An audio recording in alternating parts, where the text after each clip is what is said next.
1개 신도시 재건축 이슈에 대해서 한번 다룬 적이 있잖아요. 네. 얼마 전에 이 경기도에서 말이죠. 네. 이 5군데를 토지거래 허가 구역으로 지정을 했어요. 5지역 중에서도 네. 분당 네. 있잖아요. 네. 이쪽은 이제 천당 아래 분당 시대가 왔다. 근데 유독 분당만 우리가 이제 강남하고 똑같은 레벨이다.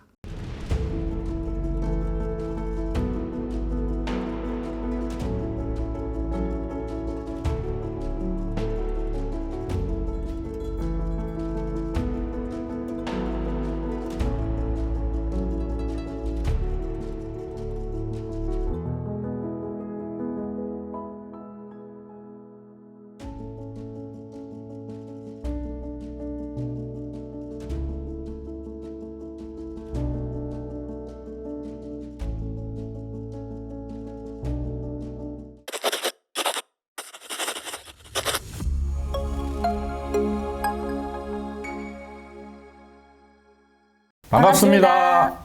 아파트 사이클 연구소 소장 이현철입니다. 배짱입니다. 반갑습니다. 네. 저희가 이전에 찍었던 영상 중에요. 1개 신도시 재건축 이슈에 대해서 한번 다룬 적이 있잖아요. 네. 그만큼 좀 사람들이 많이 관심을 갖고 좀 눈여겨보는 것 같은데 얼마 전에 이 경기도에서 말이죠. 네. 이 5군데를 토지거래 허가 구역으로 지정을 했어요. 올해 네. 말까지죠. 네. 그래서 지금 또 많은 분들이 또 현상에 대해서 좀 많은 얘기가 있습니다. 네. 지금 서울에 남아있는 지역이 어디죠, 소장님? 그 토지허가 구례가? 정확히 지금 하도 이제 지정된 지 오래돼서 구분이 잘 안 되는데 지금 용산, 그 다음에 강남의 그 삼성역 근처, 그 다음에 소초는 빠져 있죠. 그쵸. 소초는 빠져 있고, 그 다음에 송파, 뭐 이런 식으로 네. 지금 지정이 되어 있죠. 맞아요. 이게 지정이 되어 있는데 그 지역에 지금 신고가가 지금 터지고 가격이 올라가고 있잖아요. 네.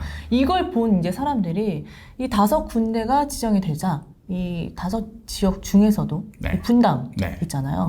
이쪽은 이제 천당 아래 분당 시대가 왔다.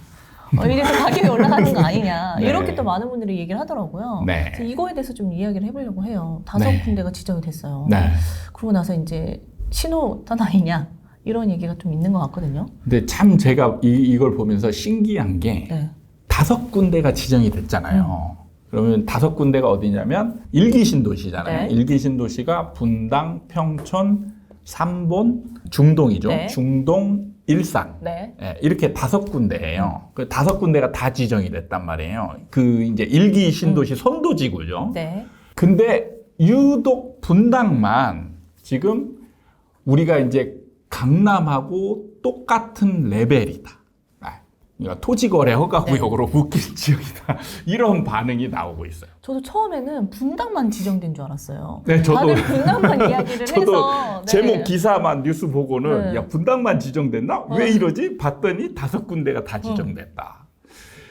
그러니까 참 이게 그 사람이라는 게 어떤 똑같은 현상이 벌어지는 걸 가지고 해석이 참 다르다.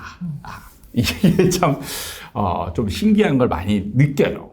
맞아요. 근데 소장님 말씀대로 이 사람이 받아들이는 게 다르고 행동하는 게 다르다고 하셨잖아요. 근데 이 부동산이 곧 또 사람이 하는 게 아닙니까? 이게 사람이 몰리는 곳이라면 또 가격이 오르고 이럴 것 같아서 실제로 좀 부동산 쪽으로 보면 매물도 없어지고 호가도 많이 오르고 막 그랬다는 얘기가 있는데 진짜 그렇게 되는 게 아닌가 이렇게도 생각할 것 같거든요. 예를 들면 이제 토지거래 허가구역은 부동산을 상승시키기 위해서 하는 거냐? 그건 아니죠. 상승하는 과열되는 거를 막기 위해서 하는 규제잖아요. 근데 사람들은 지금 상승으로 받아들인다는 거죠. 근데 그럼 이게 왜 이렇게 받아들이게 됐는가? 그럼 정부는 또라이라서 이런 규제를 하는가? 이거를 좀 봐야 되는데 그거를 생각 안 하고 그냥 어떤 결과치만 보고 받아들이면 나중에 굉장한 오류를 겪게 된다라는 말씀을 드리고 싶어요. 그게 이제 사람들이 이렇게 판단하는 게 뭐냐면 문재인 정부 때 주로 강남이나 이런 데들 위주로 상승을 하기 때문에 그래서 이제 서울시에서 그 토지거래 허가구역으로 이제 묶었죠. 네.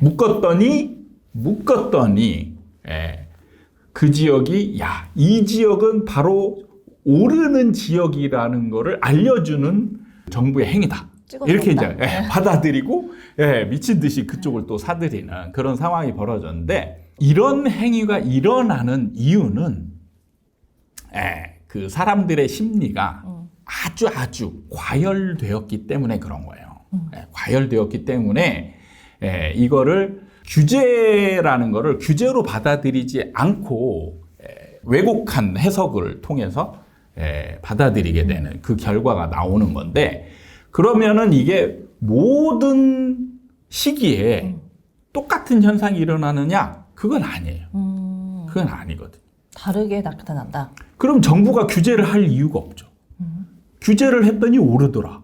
그러면 가만히 냅둬야 되는 게 맞는 거죠. 근데 규제를 하니까 효과가 있음을 경험을 한 정부도 그걸 하는 거예요. 그리고 결국에는 토지거래 허가구로 묶였던 지역들도 떨어졌었거든요. 떨어졌었잖아요. 그러니까 이게 효과가 없다라고 한다면 계속 올랐어야죠. 계속 올랐어야 되는데, 강남도 2022년에 이때 떨어졌단 말이에요. 그러면은 이런 거를 어떻게 분석을 해야 되느냐? 일단 규제는 규제다. 규제라는 거는 특히 매수 행위를 쉽게 할 수 없게 만드는 게 이런 규제들이에요. 그러니까 토지거래 허가구역은 뭐냐면, 토지를 살 때 허락받고 거래해라 이거예요. 그래서 거래 신청서를 내면 너 이거 왜 사는 거야? 라고 물어보는 거예요. 그러면 이게 나 투자용이야 라고 얘기하면 너는 바로 바꾸죠. 너는 안 돼. 이렇게 이제 좀 이렇게 그 유하게 이제 표현했을 때 너는 안 돼. 이렇게 하는 거예요. 그러면은 매수 행위가 일어나기가 어려우니까 그런 지역의 가격들이 안정될 걸 기대하는 거거든요. 근데 이게 그럼에도 불구하고 떨어졌지만, 결과적으로 봤으면 떨어졌지만 그 떨어지기 전에는 그래도 오르는 시기가 있었잖아요. 그렇죠. 그게 이유가 심리가 과열됐기 때문에 그런 거라고 말씀을 하셨는데, 지금 시장을 좀 보면 거래량이 그래도 5천 건을 웃도는, 어떻게 보면 심리가 최근 몇 년 사이에서 제일 과열된 시기가 아닌가 싶거든요. 맞아요. 그러 봤을 때 이게 좀 또 불을 붙여주지 않을까, 이렇게도 생각할 것 같고요. 그러니까 과열이 지금 되고 있는 중이잖아요. 되고 있는 중에 제가 볼 때는 아주 적절한 타이밍에 썼다. 그러니까 효과가 나올 가능성이 크다. 효과가 나온다.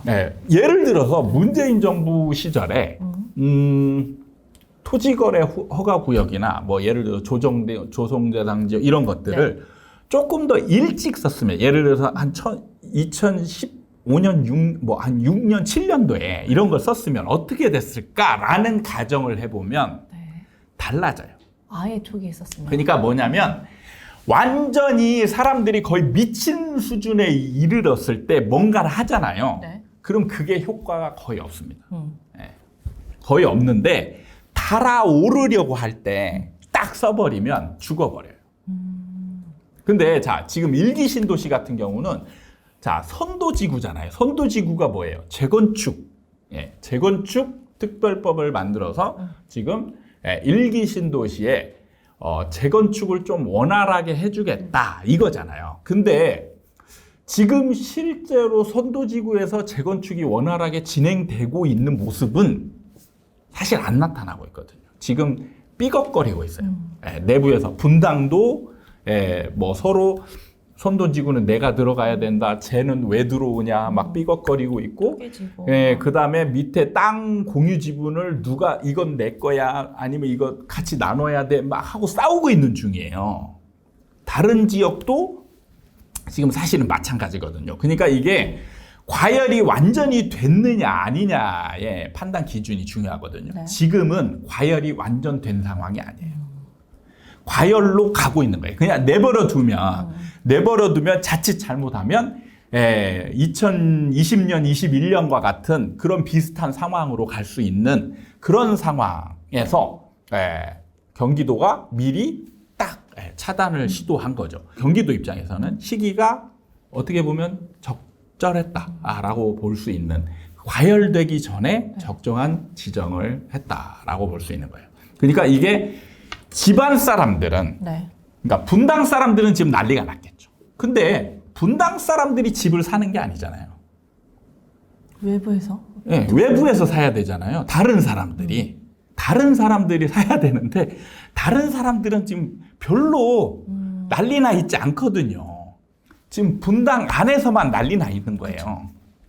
그러니까 이게 효과가 있는 거라는 거죠. 그러니까 외부 사람들도 미쳐 있을 때, 야, 일기신도시 뜬 데더라, 빨리 일기신도시 잡아야 돼, 이런 분위기가 일었을 때 쓰면 이제는 역효과, 그 토지거래 허가 구역을 쓴 게, 이건 강남이야, 이렇게 되는 효과가 있을 수 있는데, 외부 사람들은 지금 그렇게 그게 막 난리 나지 않았단 말이에요.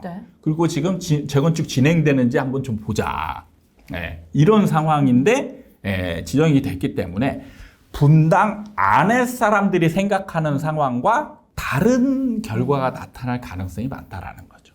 그러면 이제 이거는 부동산 상승을 막기 위한 규제로의 역할을 충분히 해낼 것이다라고. 지금 시기에는 그렇습니다. 지금 시기에는 거래량도 5천 건밖에 안 되는 거예요. 그러니까 막 10,000건 넘어가고 15,000건 가는 과정에서 이런 게 일어났다. 그렇다면 이거는 좀 어느 정도 부작용을 견뎌야 됩니다 라고 얘기를 했겠지만, 지금 같은 경우는 부작용이 일어날 가능성이 그렇게 많지는 않다 라고 판단할 수 있는 시기인 거죠.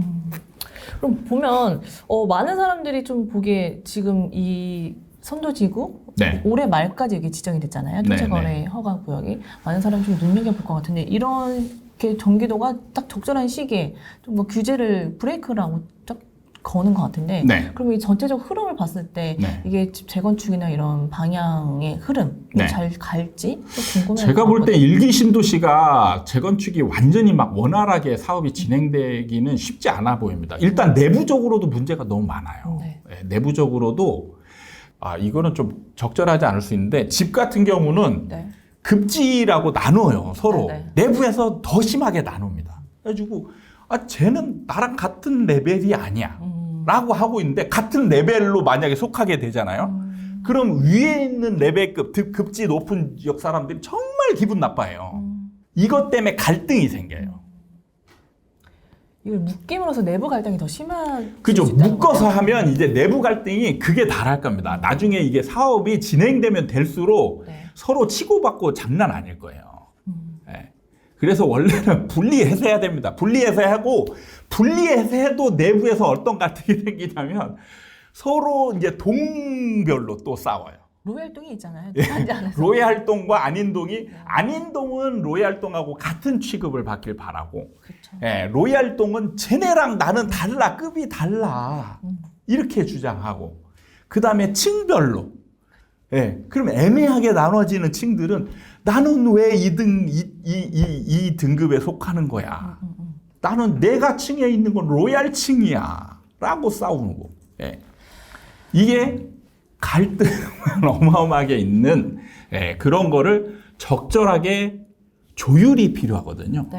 그 안에서 조율하는 과정이, 그래서 이제 보면은 누군가가 조합장이나 막 이런 게, 어떤 조합장은 잘하더라, 막 이런 게 있잖아요. 그러니까 그런 내부 갈등을 적절하게, 아니면 막 그 우격다짐으로든 뭐든 해결하는 사람, 이런 상황이 되어야 이제 그 재건축이나 사업이 진행이 되거든요. 그렇지 않으면 맨날 싸워요. 근데 일기 신도시는 싸움의 여지가 굉장히 많다. 많다. 안 그래도 재건축이 이게 내부 갈등도 심한데, 이거는 뭔가 지금 외부에서도 봤을 때 특혜다라고 지금 많은 사람들이 또 보기 때문에 외부 갈등도 심할 것 같아요. 그럴 수 있죠. 지금 그 일기 신도시 밖에 있는 좀 재건축의 여지가 있는 아파트들은 아마 눈에 불을 켜고 보고 있을 겁니다. 그렇죠. 이 단계마다 다. 그렇죠. 저거 시행만 돼봐라. 우리도 벌떼처럼 일어나서 요구할 거다. 이런 게 있을 겁니다. 근데요, 이거 좀 더 살펴보니까 이 토지거래 허가 구역이 지정이 됐는데 이 주거용은 빠졌다는 얘기가 있더라고요. 이거는 또 어떤 내용이죠? 원래 이제 지금 토지거래 허가 구역이잖아요. 그러니까 토지에 원래 주안점을 두는 거예요. 그래서 지금 이제 주거용은 빠졌다라고 그 발표가 나왔어요. 그러니까 주거용 같은 경우는 이제 예를 들면 아파트나 사실은 어떻게 보면 우리가 보는 거는 주거용인데, 그러니까 제가 볼 때는 적절했다라고 보는 게 주거용까지 넣어버리면 아예 시장이 죽어버릴 수 있는 거예요. 그냥. 그러니까 제가 정부를 바라보는 입장과 행동이 거의 동일하다는 거죠. 그러니까 정부는 일종의 이제 경기도 정부잖아요. 경기도 정부가 바라는 것은 안정이지 상승이나 폭락이 아니다라는 거예요. 그러면 지금 토지거래 허가구역을 주거용을 빼고 지금 토지거래 허가구역을 묶은 거는 자, 과열되려고 하잖아요. 과열되려고 할 때 지금 뭐 예를 들어 상가 쪼개기나 막 이런 것들 있잖아요. 지금 주거 외에 또 투기 상황을 불러일으킬 만한 행동들이 많이 보인단 말이에요. 그런 것들을 차단해서 투기의 투기로 가는 과정을 어느 정도 차단을 시키고 지켜보겠다 이거예요. 그럼 여기서 만약에 조금 더 과열이 된다. 그럼 어떻게 할까요? 주거용도 들어갈 수 있겠네요. 당연히 들어가는 거죠. 그거를 지금 예고를 하는 거예요. 남은 카드가 남아있다. 그렇죠.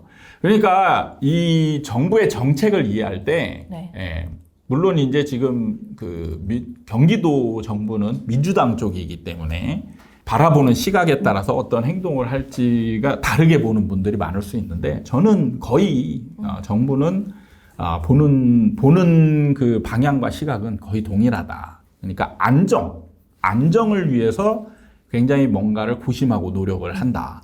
이런 측면에서 폭락도 바라지 않는 거예요.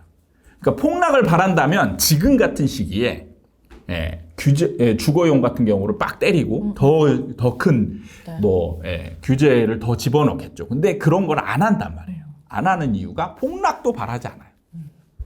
상승도 바라지 않고, 그러니까 상승으로 가면 과열될 게 뻔하니까 그것도 바라지 않고 폭락도 바라지 않고 그냥 적절하게 그냥 적당히 쓸만한 카드들을 쓰려고 노력한다라는 거죠. 그래서 생각보다 이제 어떤 사람 입장에서는 저거 해가지고 효과가 있겠어? 이렇게 바라보는 측면이 있고 저런 걸 왜 때리는 거야? 이렇게 바라보는 측면도 있는 거예요. 그러니까 소장님 항상 말씀하셨던 이 정책이란 게 이 어떤 정책을 어떤 타이밍에 쓰느냐가 참 중요했던 것 같은데 이번 정책은 좀 그래도 타이밍이 적절하고 또 정책 자체도 좀 적절하게 하지 않았나. 그러니까 정부들도 학습 효과라는 게 어느 정도 있어요. 정부도.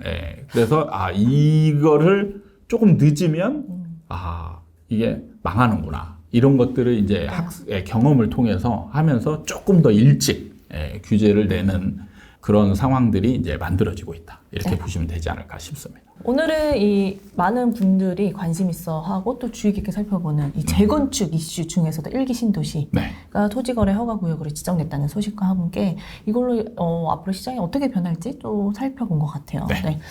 올해 말까지 그 선도지구가 지정되는 시기까지 계속 이슈가 나올 것 같거든요. 그런 이슈가 있을 때마다 저희가 또 촬영을 해서 또 여러분께 소식을 전하는 시간을 갖도록 하겠습니다. 오늘도 저희 아파트 사이클 연구소 채널을 사랑해주신 여러분께 감사드리고 다음에 또 찾아뵙도록 하겠습니다. 감사합니다.